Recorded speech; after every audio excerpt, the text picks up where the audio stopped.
বেনাপোল স্থলবন্দর দিয়ে মিথ্যা ঘোষণার 18 কোটি টাকা মূল্যের সালফিউরিক অ্যাসিডের একটি চালান জব্দ করেছে কাস্টমস কর্তৃপক্ষ।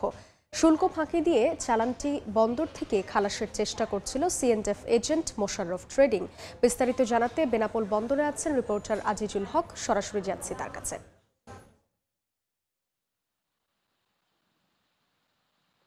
বেনাপোল বন্দর দিয়ে ভারত থেকে যে সমস্ত পণ্য আমদানি হয়ে থাকে এই সমস্ত আমদানি পণ্যের মধ্যে বড় একটি অংশ রয়েছে কিন্তু অ্যাসিড জাতীয় বিভিন্ন ধরনের কেমিক্যাল। তবে এক শ্রেণীর আমদানিকারক আছেন যারা মিথ্যা ঘোষণা দিয়ে এই সমস্ত অ্যাসিড জাতীয় পণ্য আমদানি করেন এবং সরকারের কিন্তু বড় ধরনের যে রাজস্ব সেটি ফাঁকি দিয়ে থাকে। এ ধরনের একটি সালফিউরিক অ্যাসিডের চালান সরকারের জাতীয় নিরাপত্তা সংস্থা এনএসআই এর তথ্যের ভিত্তিতে যে কাস্টমস সদস্যরা কিন্তু জব্দ করেছে এবং এই জব্দকৃত যে সালফিউরিক অ্যাসিডের চালান সেটি কিন্তু আমার পিছনে যে বন্দরের 38 নম্বর পণ্যগার আছে সেই পণ্যগারে কিন্তু রাখা হয়েছে।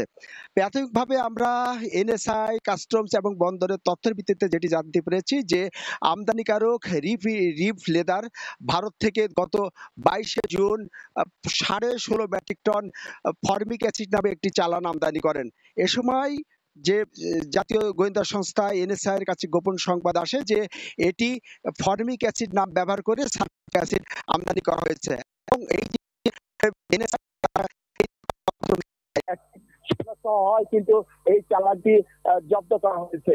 এই বেনাপোল বন্দর দিয়ে যে সমস্ত পণ্য আমদানি হয়ে থাকে সে সমস্ত আমদানি পণ্যে যাতে কোনো অনিয়ম না হয়, অর্থাৎ শুল্ক ফাঁকি না হয় এবং কোনো অবৈধ পণ্য না প্রবেশ করে সেজন্য কিন্তু বন্দর কাস্টমস এবং পাশাপাশি শুল্কায় কিন্তু বর্ডার গার্ড বিজিবি তদারকি করে থাকে।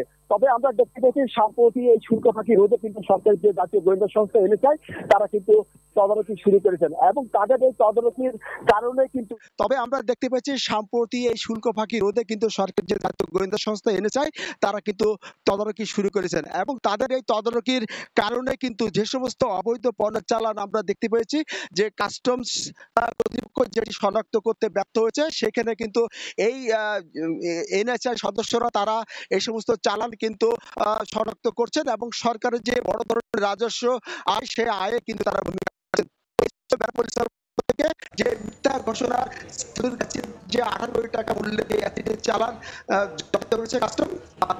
সর্বশেষ সরাসরি ছিলাম বেনাপোল স্থলবন্দরে।